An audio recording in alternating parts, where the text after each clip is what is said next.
بسم اللہ الرحمن الرحیم۔ السلام علیکم۔ پروگرام الکلام کے ساتھ آپ کا میزبان محمد شعیب رضا حاضر خدمت ہے۔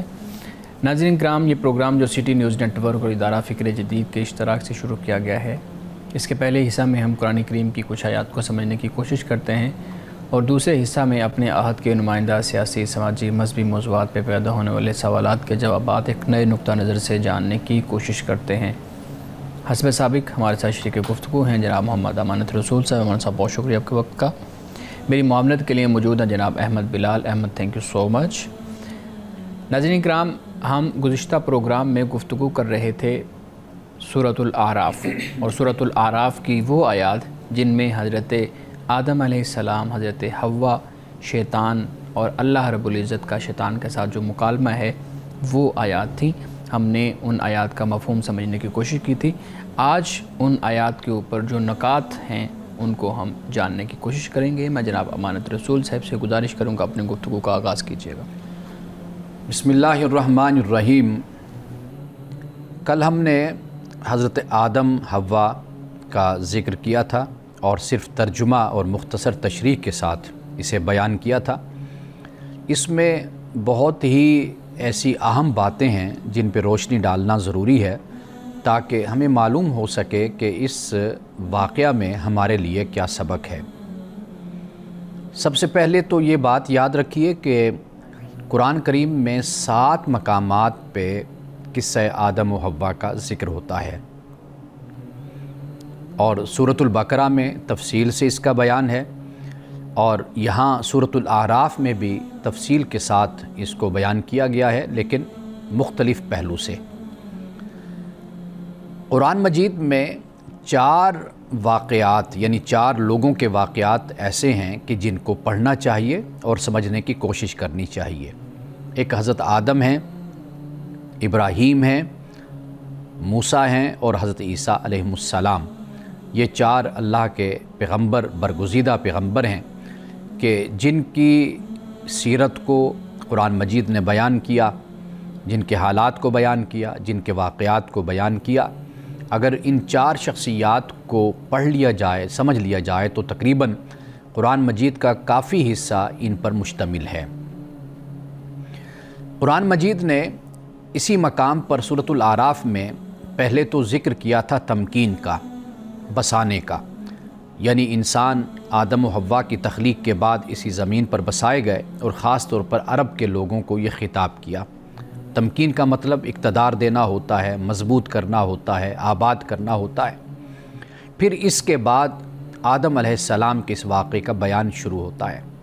اللہ سبحانہ و تعالیٰ اس کے بعد تخلیق کا ذکر کرتا ہے اور پھر تصویر کا ذکر کرتا ہے، یعنی آدم کی تخلیق ہوئی اور پھر تصویر یعنی بنایا گیا، سجایا گیا، سنوارا گیا۔ اور پھر اس کے بعد ہمیں یہ معلوم ہوتا ہے کہ اللہ سبحانہ و تعالیٰ نے سجدے کا پھر حکم دیا کہ آدم علیہ السلام کو سجدہ کیا جائے، تو فرشتوں نے سب نے سجدہ کیا، لیکن ابلیس نے سجدے سے انکار کر دیا۔ اس نے کیوں انکار کیا؟ اس لیے کہ اس نے آدم سے دشمنی اور عداوت کا راستہ اختیار کیا، اور اس دشمنی اور عداوت کی جو وجہ تھی وہ حسد تھی، یعنی اس کی بنیاد حسد تھی۔ اس لیے کہ عداوت اور دشمنی کی بنیاد اکثر طور پر دیکھا جائے تو وہ حسد ہی، جیلسی ہی ہوتا ہے۔ اور پھر وہ حسد کس چیز سے تھا؟ وہ حضرت آدم علیہ السلام کے مقام سے تھا کہ اللہ نے آدم کو مٹی سے پیدا کیا اور پھر کہا کہ میں نے اس کو خلیفہ بنانا ہے، زمین پر اقتدار دینا ہے۔ تو ابلیس نے اس حسد کی بنیاد پر کہ جو آدم کے مقام سے تھی، سجدہ کرنے سے انکار کر دیا۔ اور یہ وجہ کیا ہے؟ یعنی اس حسد کی بھی وجہ، بنیاد کیا ہے؟ وہ ہے غصہ۔ ابلیس نے اسی کا اظہار کیا، یعنی غصہ، حسد اور دوسرے کے مقام اور مرتبے سے جلنا، یہ در حقیقت ابلیس کا ہی رویہ ہے۔ اب یہ دیکھیے کہ قرآن مجید نے جہاں آدم کی تخلیق کی بات کی ہے، وہاں پر 3 کا یا صلصال من حمأ مسنون کا بھی ذکر کیا۔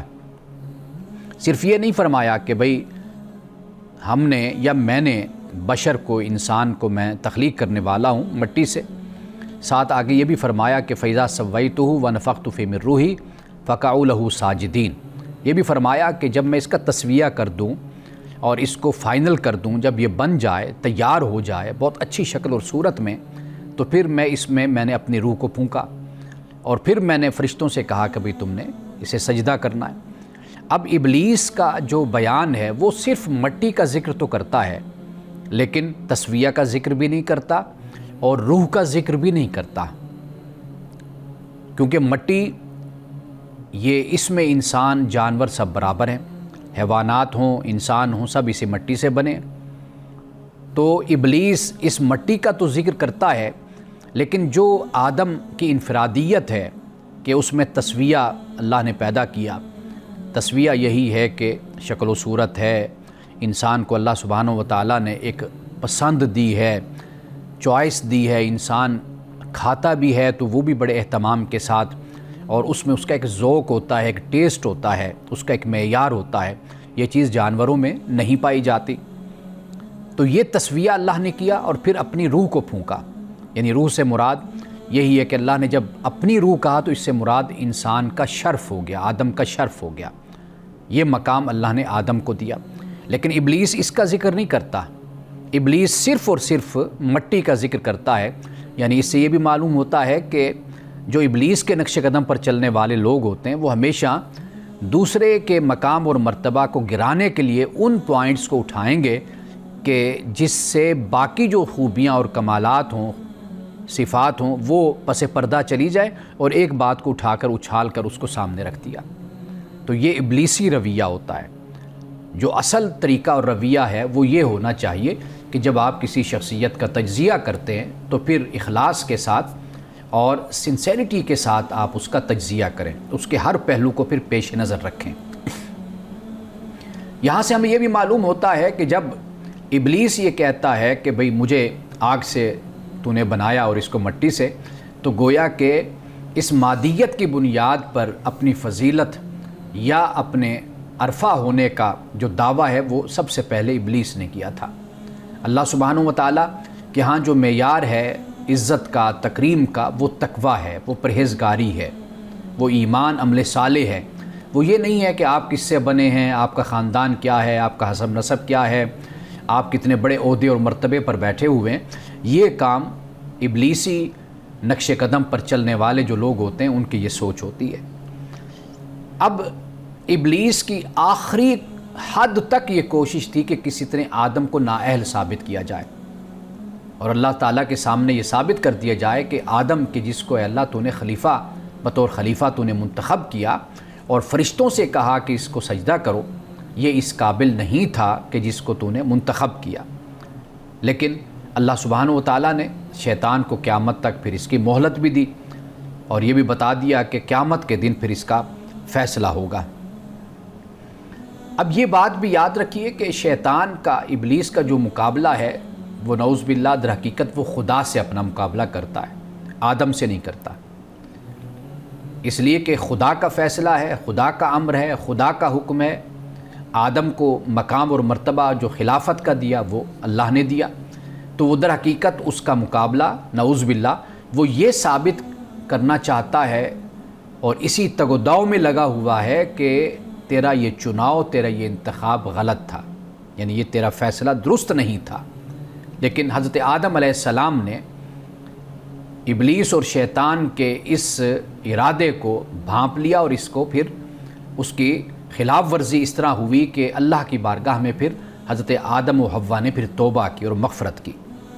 اب یہ دیکھیے کہ جو شیطان کا حملہ ہے وہ یہ کہتے ہیں آگے سے، پیچھے سے، دائیں سے، بائیں سے، میں ہر طرف سے انسان کو بہکانے کی کوشش کروں گا، پھسلانے کی کوشش کروں گا۔ اب یہ حملے کہاں کہاں پر ہوتے ہیں؟ مشاہدات ہیں، جذبات ہیں، احساسات ہیں، ہر مقام سے اندر گھسنے کی کوشش کرتا ہے۔ فکر ہے، فلسفہ ہے، علم ہے، ادراک ہے، ہر چیز کو یہ مسموم کرنے کی کوشش کرتا ہے۔ تحقیق ہے، تنقید ہے، تصنیف ہے، تالیف ہے، ادب ہے، آرٹ، لٹریچر، ہر چیز میں یہ زہر گھولنے کی کوشش کرتا ہے۔ اسی طرح تہذیب و تمدن ہے، معیشت ہے، معاشرت ہے، فیشن ہے، کلچر ہے، سیاست ہے، مذہب ہے، ان تمام کے اندر یہ فساد پیدا کرنے کی کوشش کرتا ہے۔ اللہ سبحانہ و تعالیٰ نے شکر کرنے والوں کا یہاں پر ذکر کیا تو معلوم یہ ہوتا ہے کہ اصل جو بنیاد ہے وہ توحید ہے۔ شکر وہی کرے گا کہ جو توحید والا ہوگا، موحد ہوگا، اللہ سبحانہ و تعالیٰ پر، اس کی وحدانیت پر ایمان لانے والا ہوگا۔ اب اس کے بعد قرآن پاک یہ بیان کرتا ہے کہ آدم و حوا کو بہلانے میں ابلیس نے قسمیں کھائی تھیں، وقاسمہما، یعنی اس سے مراد یہ ہے کہ بہت زیادہ، یعنی اس نے آخری حد تک قسمیں کھا کھا کر آخر آدم و حوا کو یہ کنونس کر لیا کہ میں آپ کا خیر خواہ ہوں۔ تو آگے انشاءاللہ کل ہم یہیں سے اپنی گفتگو کا آغاز کریں گے۔ ناظرین کرام، یہاں وقت ہوا چاہتا ہے ایک بریک کا، ہمارے ساتھ رہیے گا۔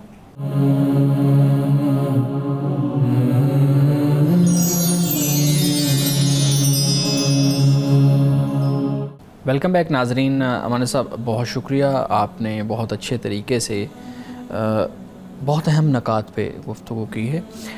آپ نے آخر میں توحید کی بات کی ہے، توحید اور شرک۔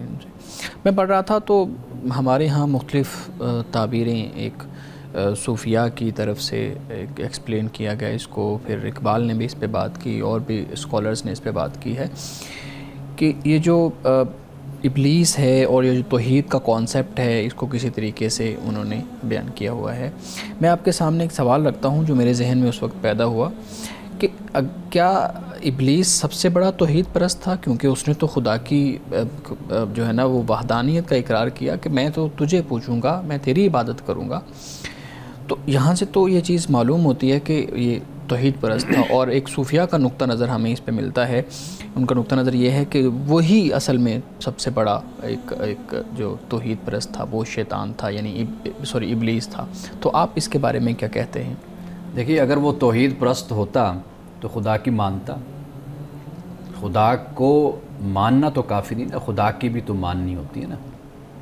تو اگر وہ توحید پرست کی جگہ اگر ہم موحد کہہ لیں، اگر وہ موحد ہوتا موحد، جی، تو وہ کبھی بھی خدا کے حکم کی نافرمانی نہ کرتا۔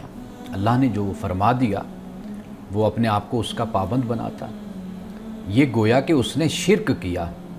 وہ جیسے قرآن پاک کہتے ہیں نا، افرائیت من اتخذ الہہ ہواہ، کیا تو نے اس کو دیکھا کہ جس نے اپنی خواہش کو اپنا الہ مان لیا، اپنا معبود بنا لیا۔ تو یہاں پر آپ اس کو موحد کہنے کے بجائے آپ یہ کہیں کہ وہ پہلا مشرک تھا کہ جس نے اپنی خواہش کی اور اپنی انا کی پیروی کی تھی، اس کو مانا تھا۔ ایک طرف خدا کا حکم ہے، دوسری طرف اس کی انا ہے، اس نے اپنی انا کو مانا، تو وہ مشرک کہلایا، نہ کہ پہلا مشرک، موحد بنا۔ بالکل ٹھیک ہے، یہ اہم نقطہ ہے۔ اچھا مولانا صاحب، جب شیطان نے انکار کر دیا سجدے سے تو اللہ رب العزت نے اس کو جنت سے نکال دیا۔ اب حضرت آدم علیہ السلام جنت میں ہیں، تو وہ شیطان کس طرح جنت میں پہنچ گیا؟ تو کیا ہم یہ کہہ سکتے ہیں کہ شیطان کی جو رسائی ہے وہ جنت تک بھی ہے اور جہنم تک تو پھر وہ لے ہی جائے گا سب کو؟ اچھا، اب اس میں نا دو باتیں ہمیں سمجھ آتی ہیں۔ ایک تو یہ ہے کہ اللہ نے اس وقت اس جگہ سے اس کو نکالا تھا۔ اچھا، یعنی اس جگہ سے اللہ نے اس کو نکالا جہاں حضرت آدم اور حوا موجود تھے، ہاں، جہاں موجود تھے، جہاں پر یہ مکالمہ ہوا، جہاں پہ یہ گفتگو ہوئی، اللہ نے کہا میری بارگاہ سے تو یہاں سے نکل جا، دفع ہو جا۔ ایک تو یہ بات ہے۔ اب جنت میں تو رہنا تھا اس کا۔ اچھا، یعنی ایک نقطہ نظر یہ ہے کہ وہ اس جگہ سے دور کر دیا گیا تھا لیکن جنت میں تھا آلریڈی۔ اس کا آنا جانا کہہ لیجئے یا اس کا وہاں رہنا کہہ لیجئے، ٹھیک ہے، یا یعنی اس کے داخلے پر کوئی پابندی نہیں تھی۔ ایک تو یہ بات ہے۔ ٹھیک ہے، اس پر ایک دفعہ پہلے بھی آپ نے بتایا تھا نا کہ شیطان فزیکلی وہاں پہ موجود تھا جب اس نے بہکایا آدم اور حوا علیہ السلام۔ جی، صحیح، یعنی ایک تو یہ چیز ہے۔ ٹھیک ہے۔ دوسری بات یہ ہے کہ قرآن مجید نے اس کو بیان کیا کہ وہ اس کا جو بہکانا ہے وہ وسوسے ڈالتا ہے۔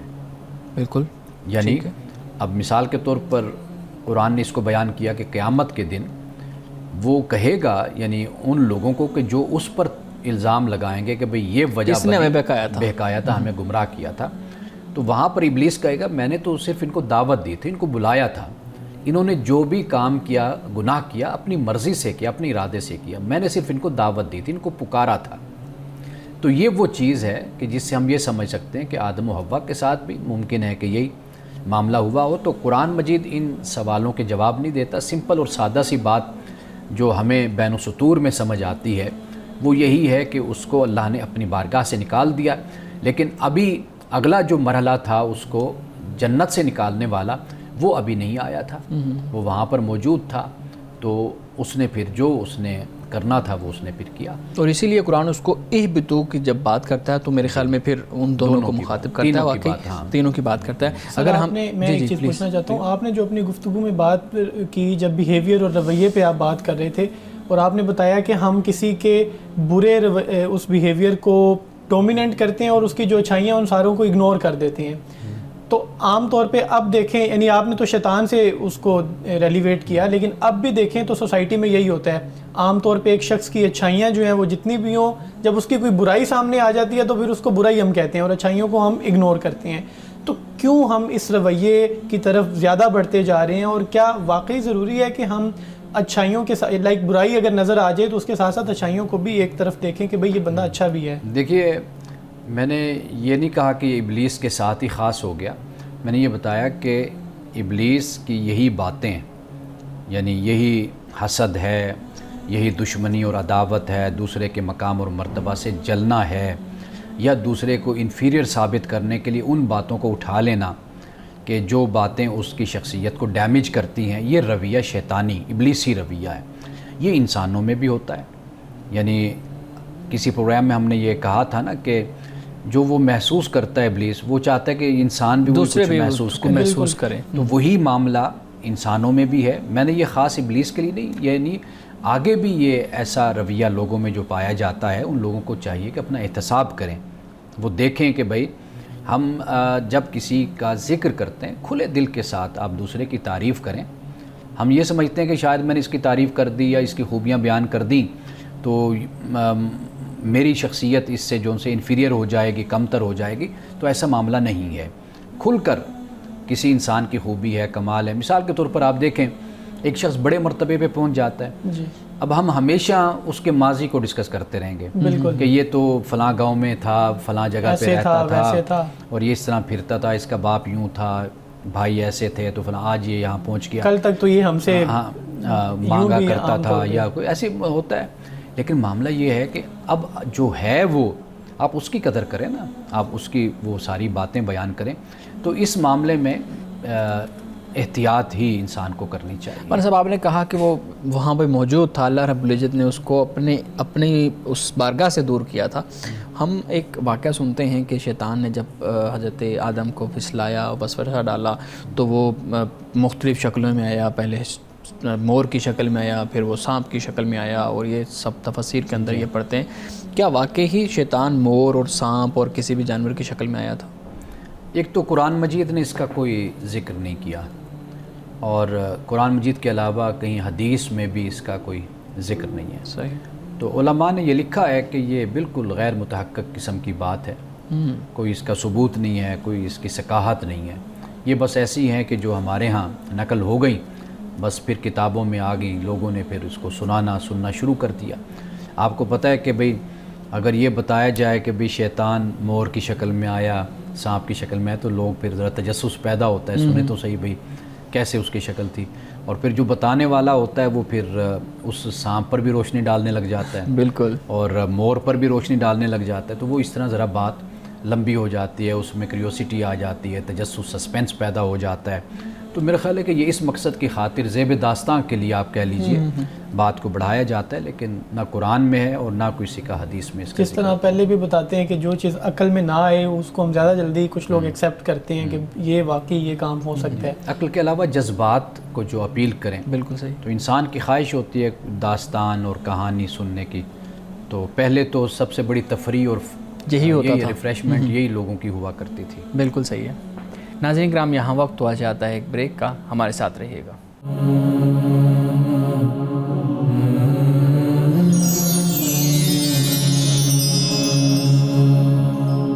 پروگرام میں ایک دفعہ پھر خوش آمدید. مولانا صاحب, بات ہو رہی ہے کہ جنت سے نکال دیا. ایک تعبیر آپ نے یہ بیان کی کہ جنت میں ہی تھا لیکن اللہ رب العزت نے شیطان کو اپنی بارگاہ سے دور کر دیا تھا. ایک اور چیز بڑی اہم ہے کہ کیا حضرت آدم حضرت حوا وہ جنت میں ہی تھے یا وہ کسی خوبصورت باغ میں تھے جو اس دنیا کا ہی کوئی حصہ تھا؟ اس پہ بھی میں نے بہت زیادہ جو ہے نا وہ اسکالرز کی بات سنی ہے کہ وہ کہتے ہیں کہ یہ اصل جنت میں نہیں تھا بلکہ وہ ایک اس دنیا کا ایک خوبصورت گوشہ تھا جس کے اندر اللہ رب العزت ان کو رکھا ہوا تھا اور پھر اس کے بعد ان کو بھیج دیا، ورنہ شیطان کا وجود جنت میں کیسے ہو سکتا ہے؟ میرا خیال ہے کہ یہ غیر ضروری مباحث ہیں، اس طرف نہ قرآن مجید نے کوئی اشارہ کیا نہ اس کا کوئی ذکر کیا ہے۔ بات صرف اتنی سی ہے کہ وہ جنت عربی زبان میں باغ کو ہی کہا جاتا ہے، یعنی یہ الفاظ ملتے جلتے ہیں، جن ہے، مجنون ہے اور جنت ہے، کیونکہ باغ کو جب آپ دیکھتے ہیں تو زمین چھپی ہوتی ہے، اوپر سے دیکھیں تو وہ درخت ہوتے ہیں، گھنے درخت لگے ہوتے ہیں، تو جس وجہ سے وہ زمین چھپ جاتی ہے تو ہم اس کو جنت کہتے ہیں۔ اب یہ جو بحث ہے کہ وہ زمین پر ہے یا نہیں ہے، اس پہ بڑا کچھ ہمارے علماء نے، مفسرین نے اور قدیم علماء نے لکھا، پہلی کتابوں میں بھی موجود ہے، لیکن سمپل اور سادہ سی بات یہ ہے کہ اللہ تعالیٰ نے جب ان کے لیے ایک امتحان کی جگہ یعنی زمین پر اتارنے سے پہلے اللہ نے ان کے لیے ایک مقام بنایا، رکھا، تخلیق کیا، جہاں پہ ان کو اللہ نے بھیجا یا اللہ نے ان کو بسایا اور کہا کہ بھی تم یہاں کھاؤ پیو اور عیاشی کی زندگی اور سہولت کی زندگی تم گزارو۔ وہ مقام کہیں پر بھی ہو، اصل مقصود تو یہی ہے نا، انسان چاہتا ہے کہ وہ سہولت کی زندگی گزارے، وہ جسے کہتے ہیں کہ نعمتوں بھری زندگی گزارے۔ تو اللہ سبحانہ و تعالیٰ نے پہلے آدم و حوا کو وہاں رکھ کر دکھا دیا کہ اگر تم زمین پر جاؤ گے، میرے حکم کے مطابق زندگی گزارو گے تو یہی باغ اور یہی نعمتیں تم کو واپس لوٹا دی جائیں گی، تمہیں واپس مل جائیں گی۔ اصل تو معاملہ یہ ہے کہ جو انسان نے وقت گزارنا ہے اور زندگی بسر کرنی ہے، وہ اب زمین پر ہو یا وہ کوئی سات آسمان سے اوپر کوئی جگہ ہو، وہ کہیں پر بھی ہو۔ نہیں، آپ اس کو غیر ضروری کہہ رہے ہیں نا، معذرت میں آپ کی بات کاٹ رہا ہوں، آپ اس کو غیر ضروری کہہ رہے ہیں نا۔ بہت سے اسکالرز نے، آپ نے خود کہا کہ بہت سے لوگوں نے اس پہ بات کی ہوئی ہے، تو وہ جو اسکالرز نے بات کی ہوئی ہے وہ انہوں نے غیر ضروری چیز پہ بات کی ہوئی ہے۔ اس میں ایک میرا سوال بھی ہے کہ وہ جو آپ نے غیر ضروری ابھی بتایا ہے یا اس طرح سے آپ نے بات کی ہے، جو ملحدین ہیں عام طور پہ پھر تو ان کے اعتراضات میں یہ بھی چیزیں شامل ہو جائیں گی کہ آپ لوگ تو یعنی اس کو ڈسکشن میں شامل ہی نہیں کرتے ان چیزوں کو۔ ایک چیز کے بارے میں انفارمیشن حاصل کرنا ہے نا، تو وہ کوئی بھی شخص انفارمیشن حاصل کرنے کی کوشش کر سکتا ہے۔ دیکھیں، انفارمیشن آپ حاصل کریں، پڑھیں، ٹھیک ہے، لیکن اس کو جب آپ ایک دین اور مذہب کے نقطہ نظر سے آپ دیکھتے ہیں، پھر تو اس کا جو ماخذ ہے، اس کی جو بنیاد ہے، وہ تو قرآن مجید ہے نا۔ بالکل، آپ اس کو پڑھیں گے۔ اگر قرآن مجید نے اس کو نقل نہیں کیا، اس کو بیان نہیں کیا، تو آپ جتنی بھی بحثیں کر لیں تو آپ کس نتیجے پہ پہنچیں گے؟ جس کا تعلق ہی جسے کہتے ہیں مابعد طبیعیات سے ہے، میٹا فزکس سے ہے، آپ اس پر جتنی بھی بحثیں کر لیں گے آپ کچھ بھی نہیں حاصل کر پائیں گے۔ لیکن صرف اتنی سی بات ہے کہ قرآن مجید نے جس جنت کا ذکر کیا، وہ زمین پر ہو یا وہ آسمان پر ہو، وہ کہیں پر بھی ہو، اللہ سبحانہ و تعالیٰ نے اس کو تخلیق کیا، آدم و حوا کو وہاں رکھا اور دکھا دیا کہ دنیا میں جاؤ گے تو میرے حکم کے مطابق اور میرے فرمان اور ہدایت کے مطابق زندگی گزارو گے، تمہیں واپس اسی جنت میں لوٹا دوں گا، یہی جنت تمہاری وراثت بنے گی۔ صحیح، یہی خدا کا فضل اور احسان ہوگا۔ ہمارے لیے اتنی بات ہی کافی ہو جاتی ہے۔ جی بالکل ٹھیک ہے۔ ہمارے صاحب، ہمارے ناظرین کے بھی کچھ سوالات ہیں، 2 سوال بہت اہم ہیں، میں چاہوں گا اس پہ آپ تفصیلی بات کریں۔ پہلا سوال یہ ہے کہ ہمارے ہاں بیان کیا جاتا ہے کہ جو حق مہر ہے یہ اصل میں ہم بستری کا معاوضہ ہوتا ہے، ہمارے ہاں فقہ کے اندر بھی ٹرمنالوجیز مختلف استعمال کی جاتی ہیں، تو یہ پوچھتے ہیں کہ کیا حق مہر جو ہے نا وہ واقعی ہم بستری کا ایک معاوضہ ہوتا ہے اس عورت کے لیے؟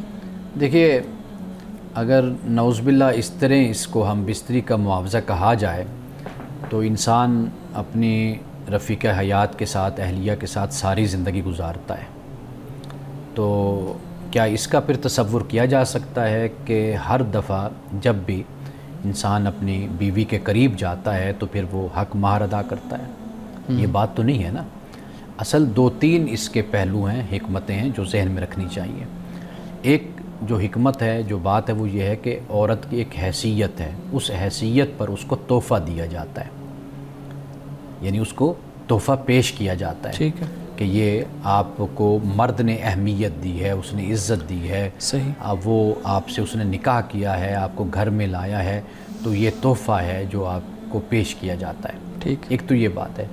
دوسری بات یہ ہے کہ مرد کو پہلے دن سے ہی یہ ریئلائز کروا دیا جاتا ہے کہ دینے والے تم ہو, ٹھیک, یہ تمہاری ذمہ داری ہے, تم نے گھر کو چلانا ہے, بیوی کی جو معاملات ہیں, اخراجات ہیں, وہ بھی تمہاری ذمہ داری ہے. تو وہاں سے اس کا آغاز ہوتا ہے. صحیح, یہ جو ہمارے ہاں نقطہ نظر ہے, فقہا نے اس کو بیان کیا ہے. میں وہی کہنے لگا تھا کہ فقہ کی کتابوں میں تو یہ چیز بیان, لیکن میں وہی عرض کر رہا ہوں کہ آپ یہ دو نکات ہیں, اس کو آپ بنیادی طور پر دیکھیں کہ اگر اسی طرح جو ملک بدا جس کو کہا جاتا ہے, اگر اسی پر ہی ہم چلیں تو پہلی دفعہ پھر کیوں, پھر دوسری دفعہ بھی ہونا چاہیے, پھر تیسری دفعہ بھی ہونا چاہیے, ساری زندگی پھر مرد ادا کرتا ہے. تو نعوذ باللہ ایسی بات نہیں ہے.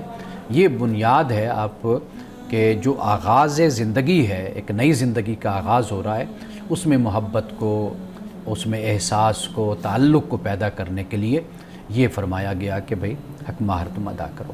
جی بالکل ٹھیک ہے, لیکن فقہا کا آپ نے خود ہی بتایا کہ نقطہ نظر بالکل اس سے مختلف ہے. فقہاء کرام کا جو نقطہ نظر ہوتا ہے نا, بعض اوقات وہ ان کے اپنے حالات سے پیدا کردہ بھی ہوتا ہے نا. وہ ایک خاص معاشرت میں رہے, خاص ثقافت میں رہے, تو اس کا تعلق کئی دفعہ شریعت کے ساتھ, دین کے ساتھ نہیں ہوتا, وہ ان کا اپنے خطے کے ساتھ اس کا تعلق ہوتا ہے. وہ اس بنیاد پر بھی کوئی مسئلہ اور کوئی اجتہاد کرتے ہیں جس کو وہ بیان کر دیتے ہیں. ایک یہ بھی تو ہے نا کہ تحفہ تو عام طور پہ آپشنل ہوتا ہے, انسان کی مرضی ہے وہ دے یا نہ دے, لیکن یہاں پہ تو اس تحفے کو کمپلسری قرار دیا کہ یہ لازمی آپ نے دینا ہی دینا ہے. بالکل, اس لیے دینا ہے نا کہ چونکہ زندگی کا آغاز ہو رہا ہے, عورت کی حیثیت کو مانا جا رہا ہے, اس کو اہمیت دی جا رہی ہے, اس کو بیوی بنا کر لایا جا رہا ہے, اس کو اپنے گھر کی مالکہ بنایا جا رہا ہے.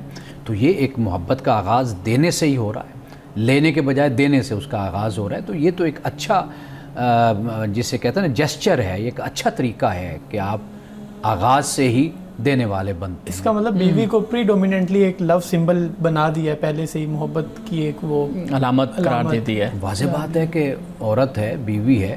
قرآن پاک نے اس کو بیان کیا ہے کہ اللہ سبحانہ و تعالیٰ نے جو زوج کو پیدا کی اس لیے کہ تم اس سے تسکین حاصل کرو, ایک دوسرے کے ساتھ انسان کا تعلق ہے. پھر یہ ہے کہ عورت کی جو فطرت ہے اس کی نفسیات مرد سے بالکل مختلف ہے.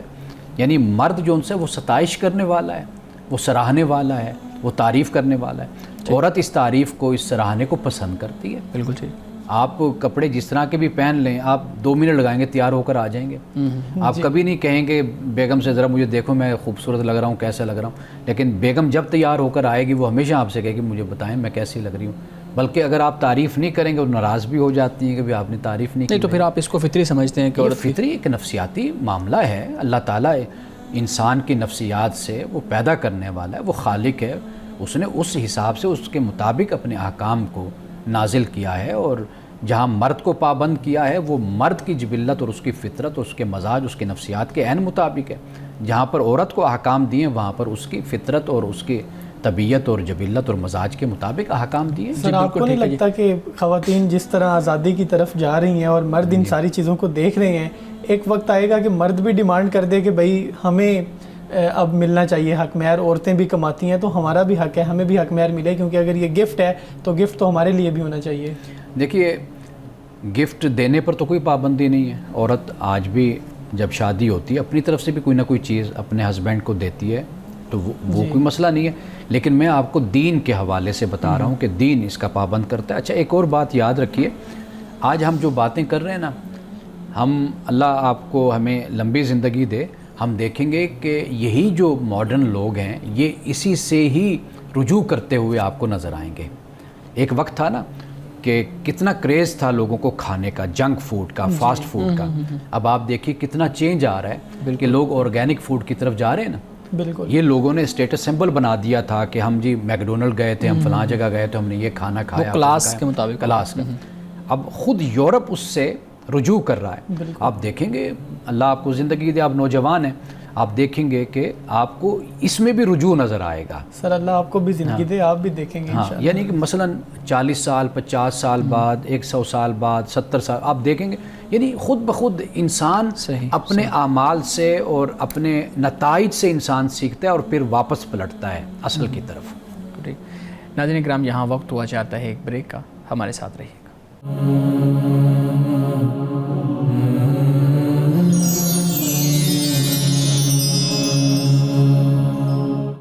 پروگرام میں ایک دفعہ پھر خوش آمدید۔ امان صاحب ہم بات کر رہے تھے حق مہر پہ۔ آج کل بڑا رواج دیکھا ہے ہم نے کہ حق مہر کے بدلے میں پیسوں کے مقابل چیزیں آ گئی ہیں۔ مثال کے طور پہ کچھ کتب کہہ دیتے ہیں اتنی کتب پڑھنی ہے، ایک تو ہوتا ہے نا کتب دینا، ایک ہوتا ہے کہ اچھا یہ 4 کتابیں پڑھیں گے تو میرا حق مہر ہو گیا، اور کچھ تو بڑی سخت شرائط بھی لگا دیتے ہیں بھائی لوگوں کے لیے کہ فجر کی نماز جو ہے نا وہ جماعت کے ساتھ پڑھنی ہے، یہ میرا حق مہر ہے۔ تو اس طرح کی جو چیزیں ہیں آپ کو کیا لگتا ہے کہ یہ چیزیں حق مہر ہونی چاہیے؟ حق مہر ہمیشہ مالی ہوتا ہے اور مال ہی حق مہر میں دیا جاتا ہے۔ جیسے آپ کوئی نقدی مقرر کر دیتے ہیں کہ بھئی یہ نقدی ہے یا سونا جیسے دیا جاتا ہے، تو یہ چیزیں تو حق مہر میں ہیں، لیکن یہ جو آپ بیان کر رہے ہیں تو اس کا کوئی حق مہر کا تصور نہیں ہے۔ حق مہر ان چیزوں کو نہیں مقرر کیا جا سکتا۔ بالکل ٹھیک ہے جی بلال صاحب۔ سر میں ایک بڑا اہم مسئلہ ہے اس کی طرف چاہوں گا کہ آپ اس کو ایکسپلین کیجئے گا ذرا تفصیل سے۔ ہماری جو جنریشن ہے جو 90s کے اینڈ پہ ہیں، 95 سے 2005 تک کے جو بچے ہیں، ان میں یہ چیز دیکھی گئی ہے کہ جنریشن گیپ ہونے کی وجہ سے والدین اور بچوں میں کمیونیکیشن گیپ بھی ہے۔ وہ صحیح طرح سے والدین ان کے ساتھ اتنے فرینک نہیں ہوتے، اس لیے ان کو چیزیں بتا نہیں پاتے، بچے بھی اتنے فرینک نہیں ہوتے اور وہ پوچھ نہیں پاتے۔ اب میں اگر ریفرنس دوں تو میں خود اپنے والد صاحب سے بہت ساری چیزیں سیکھنا چاہتا ہوں۔ میں نے ان کو جس طرح سے آبزرو کیا، دیکھا ایز اے رول ماڈل، میں خود چاہتا ہوں کہ میں ان سے بات کروں، مشورہ کروں، پوچھوں، لیکن وہ ایک کمیونیکیشن گیپ کی وجہ سے نہیں پوچھ پاتا۔ تو آپ بتائیں کہ اس مسئلے کا نوجوانوں کے لیے کیا حل ہے، کس طرح سے اوور کم کیا جا سکتا ہے؟ اچھا، ایک تو گیپ اسے کہہ لیجیے یا ہچکچاہٹ کہہ لیجیے، وہ فطری بات ہوتی ہے کہ انسان اپنے باپ سے تھوڑا سا ہچکچاتا ہے۔ بہت سی باتیں ہوتی ہیں جو کہنے سے انسان گھبراتا تو نہیں ہے، نہ کوئی ڈرتا ہے، لیکن ایک لحاظ آپ اس کو کہہ لیجیے، شرم اور حیا والا معاملہ، شرم اور حیا کا معاملہ ایک ہو جاتا ہے۔ وہ تو ایک قدرتی بات ہوتی ہے اور وہ ہونی بھی چاہیے۔ یعنی آپ اس کو کہہ لیجئے کہ یہ ایک حفظ مراتب جس کو کہا جاتا ہے نا، اس کا خیال رکھا جاتا ہے۔ دوسری بات جو ہے وہ جو ایک ہمارے ہاں اب وہ ماحول بھی نہیں رہا، یعنی جیسے بزرگوں میں یہ ہوتا تھا کہ بچوں کے ساتھ بہت زیادہ سختی اور بہت سخت رویہ، کہ جس کی بنیاد پر بچے ایسے ہوتے تھے کہ ڈر کر بھاگ جاتے تھے۔ وہ ہماری والدہ بتایا کرتی تھی کہ آپ کے ماموں کا دانت ایک ٹوٹ گیا، ان سے کم عمر تھے، لیکن نانا کا اتنا خوف تھا کہ وہ دانت لے کر آٹے سے جوڑ رہے تھے کہ بھئی ابو پوچھیں گے بھی تمہارا دانت کیوں ٹوٹا۔ تو یہ جو کیفیت ہوتی ہے خوف کی، یہ کسی زمانے میں ایسا رویہ تھا، لیکن اب جو ہم دیکھتے ہیں نوجوان نسل میں جو باپ ہے، ماں ہے، اب وہ اس حد تک حجاب اور اس حد تک پردہ نہیں ہے جسے آپ بیان کر رہے ہیں۔ لیکن یہ ذہن میں رکھیے یہ بات، آج کے دور کو جب ہم دیکھتے ہیں نا تو مجھے ایسا لگتا ہے کہ یہ جو کمیونیکیشن گیپ ہے نا، اب اس کی وجہ کچھ اور نہیں ہے۔